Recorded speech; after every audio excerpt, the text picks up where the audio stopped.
Hello बच्चों, matric वाला YouTube channel पर आपका फिर से स्वागत है। आशा करता हूं कि आप लोग स्वस्थ होंगे और अपने पढ़ाई लिखाई को अच्छे तरीके से कर रहे होंगे। इस वीडियो लेक्चर में हम लोग बहुपद के बेसिक कॉन्सेप्ट को समझेंगे। इससे पहले वास्तविक संख्या और उसके सभी प्रश्नावली का वीडियो अपलोड हो चुका है। यदि आपने उसे नहीं देखा है तो इसके डिस्क्रिप्शन में उसका लिंक दे दिया जाएगा, आप वहां से इसे देख सकते हैं। तो चलिए वीडियो को शुरू करते हैं। वीडियो को शुरू करने से पहले आपसे छोटा सा प्यारा सा एक रिक्वेस्ट है कि आप चैनल को सब्सक्राइब, लाइक और शेयर ज़रूर करें।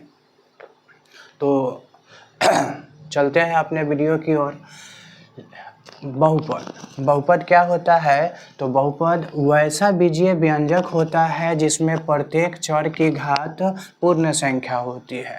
अब ये चर क्या होता है तो समझते हैं। चर जो हम ABCD लिखा दिखते हैं, ABCD का जो भी अंक, जैसे यहाँ देखिए 5x² ABCD का लिखा हुआ है, 4x³ x, यहाँ भी x, यानी ABCD का जो भी अंक हम लिखा देखते हैं वो हमारा क्या होता है? चर होता है। अचर क्या होता है? जो 1 2 लिखा हुआ रहता है, 1 2 3 4, ये सभी क्या है? अचर है। उसके बाद पूर्ण संख्या किसे कहते हैं? तो गिनती की संख्या 1 2 3 4 5, गिनती की संख्या में शून्य जो जब लगा देते हैं, यानी 0 1 2 3 4, तो हमारा क्या हो जाता है? पूर्ण संख्या हो जाता है। तो चर, अचर और पूर्ण संख्या आप समझ गए होंगे। अब चलते हैं अपने प्रश्न की ओर।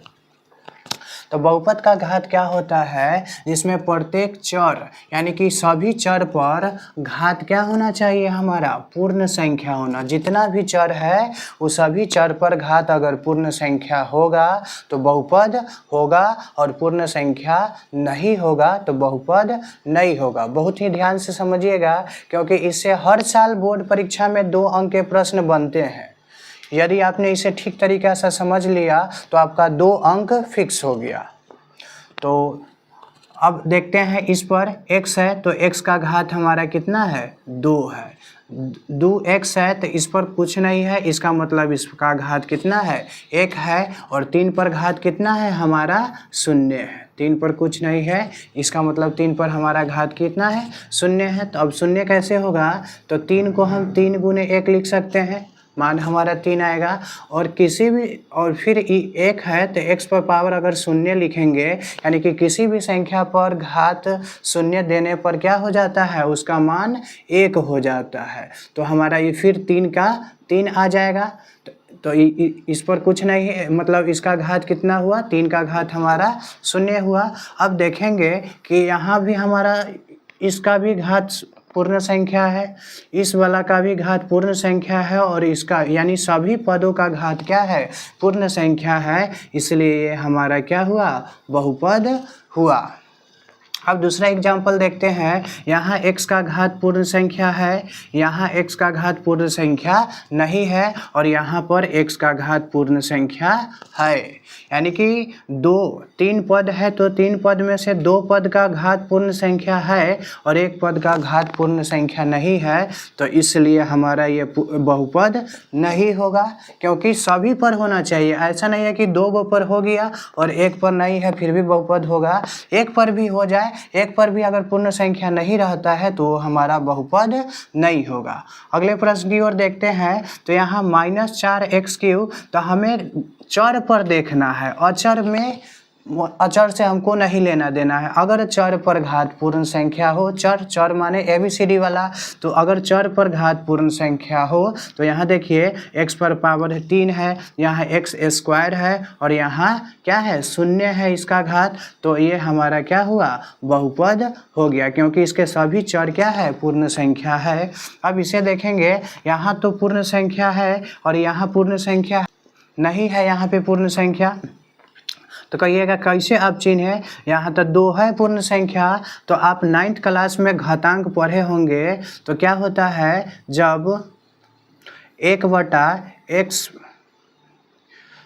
ऐसा रहता है तो इसे हम क्या लिखते थे? 1/a का घात m। तो इसे हम ऐसे करके लिखते थे। 9th क्लास में पढ़े होंगे, 7th क्लास में भी आप इसे पढ़े होंगे। तो ये हमारा x³ है। तो जब इसे हम तोड़ेंगे तो एक्स क्यूब और ये क्या हो जाएगा हमारा एक एक्स, और ये जो घात है हमारा किस में चला जाएगा, माइनस में चला जाएगा। तो माइनस में चला जाएगा तो यहाँ पे ये तो पूर्ण संख्या हुआ, ये पूर्ण संख्या हुआ नहीं हुआ, इसलिए हमारा क्या है, बहुपद नहीं है। अगला एग्जाम्पल हम देखते हैं, example number 5, root x square plus 6x minus 3। तो यहाँ पे रूट है तो ये हमारा क्या है, ये बहुपद नहीं होगा, क्योंकि रूट का मतलब क्या होता है, 1/2। रूट का मतलब क्या होता है, 1/2। तो यहाँ पे 1/2 हमारा पूर्ण संख्या नहीं है, इसलिए एग्जाम्पल हमारा क्या है, बहुपद नहीं है। अगले एग्जाम्पल देखते हैं। अगला एग्जाम्पल हमारा example number 6, root 5x square plus 6x minus 2।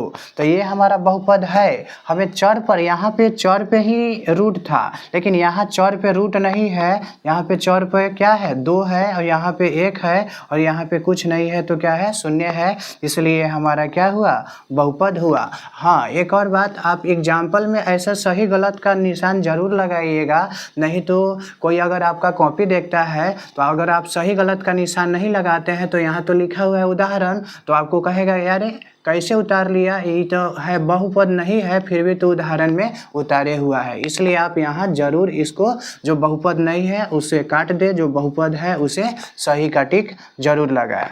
तो अगला एग्जाम्पल देखते हैं, एग्जाम्पल नंबर 7। तो इसमें हमारा क्या है, जैसे 5, तो 5 हमारा बहुपद है, तो बिल्कुल है, क्योंकि इस पर घात क्या है, 0 है, जो 0 1 हमारा क्या है, पूर्ण संख्या है, इसलिए 5 हमारा क्या है, बहुपद है। यहाँ फिर 2 है तो ये भी हमारा बहुपद है। 5x स्क्वायर भी हमारा बहुपद है, क्योंकि यह भी एक पूर्ण संख्या है। अब ये है -10, तो ये भी हमारा बहुपद है, क्योंकि इस पर भी पूर्ण की संख्या है, यानी कि घात इसका भी पूर्ण संख्या है। तो आशा करता हूँ कि आपको बहुपद बहुत अच्छे तरीके से समझ में आया होगा। तो आप इस चैनल को लाइक, सब्सक्राइब, शेयर ज़रूर करें और अपने दोस्तों को भी इसके बारे में ज़रूर बताएं। अगला टॉपिक है हमारा गुणांक। तो गुणांक क्या होता है, किसी पद में गुना करने वाली जो संख्या होती है उसी को हम क्या कहते हैं, गुणांक कहते हैं। जैसे मान लीजिए हम लिखे 5x, तो यहाँ पे जो x है इसमें कितना से गुना हुआ है, 5 है, तो x का गुणांक हमारा कितना हुआ, 5। यहाँ देखेंगे x स्क्वायर, तो x स्क्वायर में कितना से गुना हुआ है, कुछ नहीं है, तो इसके आगे 1 है, यानी इस x स्क्वायर का गुणांक हमारा कितना हुआ, 1 हुआ। अगला एग्जाम्पल हम देखेंगे 2x स्क्वायर माइनस 4x। तो यहाँ पे x स्क्वायर का गुणांक कितना है, तो x स्क्वायर का गुणांक 2 है। x का गुणांक कितना है, तो x का गुणांक -4 है। यानी कि जो संख्या गुना किया हुआ रहता है उसी को हम क्या कहते हैं, गुणांक कहते हैं। बहुपद का घात, ये भी बहुत इंपॉर्टेंट पॉइंट है, इसे भी आप बहुत ध्यान से समझेंगे। बहुपद का घात क्या होता है, किसी बहुपद में सबसे बड़े घात वाले पद के घातांक को बहुपद का क्या कहते हैं, घात कहते हैं। जैसे देखिएगा उदाहरण number 1, 5x square plus 6x minus 2। तो इसका घात 2 है, इसका घात 1 है और इसका घात 0 है। इसका घात 2, इसका घात 1 और इसका घात 0 है। इसका घात क्या है, 0 है। तो इन सभी में सबसे बड़ा क्या हुआ, 2 हुआ, तो हमारा बहुपद का घात कितना हुआ, 2 हुआ। अगला एग्जाम्पल देखेंगे 4x पर पावर 4 माइनस 2x स्क्वायर। तो यहाँ 4 और 2 में सबसे बड़ा क्या है, 4, तो ये हमारा बहुपद का घात कितना हुआ, 4। एक और एग्जाम्पल देख लेंगे 2x cube plus 4x square minus 7। तो इस पर क्या है, 3 घात है, इस पर हमारा 2 घात है और इस पर हमारा 0 घात है। तो इस सभी में बड़ा 3 है, तो हमारा बहुपद का घात कितना हुआ, 3 हुआ। आशा करता हूँ कि आपको अभी तक जो भी समझाया गया होगा बहुत अच्छे तरीके से समझ में आया होगा। तो आप इसे ज़रूर अपने दोस्तों में शेयर करें। आप एक बार इसका स्क्रीनशॉट ले लें। चलते हैं अगले टॉपिक की ओर। हमारा अगला टॉपिक है बहुपद के प्रकार। तो बहुपद के प्रकार को 2 भागों में बांटा गया है, पद के आधार पर और घात के आधार पर। लिखेंगे बहुपद के प्रकार। तो बहुपद के प्रकार को कितने भागों में बांटा गया है? 2 भागों में। एक है पद के आधार पर, पद के आधार पर, और दूसरा है हमारा घात के आधार पर।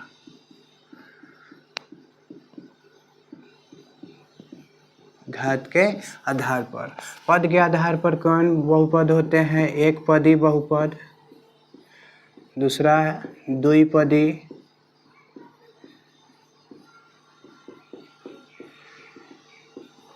त्रिपदी,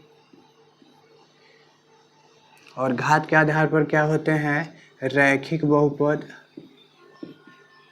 रैखिक बहुपद, द्विघात बहुपद, त्रिघात बहुपद, त्रिघात बहुपद। तो जिसमें एक पद होता है वह हमारा एक पदी बहुपद कहलाता है। जैसे 5x, इसमें हमारा एक पद है इसलिए हमारा क्या कहलाएगा? एक पदी बहुपद कहलाएगा। 2y, तो इसमें भी हमारा क्या है? एक पद है इसलिए हमारा एक पदी। x², इसमें भी एक ही पद है इसलिए ये सभी क्या है? एक पदी बहुपद है। द्विपदी बहुपद क्या कहलाएगा? इसमें 2 पद हो, जैसे 2x + 1, एक पद ये और एक पद ये, 2 पद है तो ये हमारा द्विपदी बहुपद है। 4x² - 3, ये भी हमारा द्विपद, एक पद ये रहा और एक पद ये, तो ये हमारा द्विपदी बहुपद होगा। जिसमें 3 पद होते हैं उसे त्रिपदी बहुपद कहते हैं।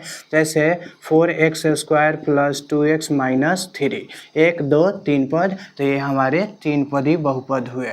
अब रैखिक बहुपद किसको कहते हैं? तो जिस बहुपद का घात 1 होता है, जिस बहुपद का घात 1 होता है उसे हम क्या कहते हैं? रैखिक बहुपद कहते हैं। जिस बहुपद का घात 2 होता है उसे द्विघात कहते हैं, और जिस बहुपद का घात 3 होता है उसे हम क्या कहते हैं? त्रिघात बहुपद कहते हैं। पद के आधार पर हमें 9th में विस्तृत रूप से पढ़ना है और 10th में हमें रैखिक बहुपद यानी घात के आधार वाले को पढ़ना है। तो अगले वीडियो लेक्चर में हम रैखिक बहुपद, द्विघात बहुपद और त्रिघात बहुपद से जुड़ी जो भी बातें हैं उसके बारे में पढ़ेंगे। तो इसी के साथ वीडियो को समाप्त करते हैं। यदि आपको वीडियो अच्छे तरीके से समझ में आ गया तो आप अपने सभी दोस्तों को ज़रूर इसके बारे में बताएं। इसी के साथ मैं आपसे विदा लेना चाहता हूं। धन्यवाद।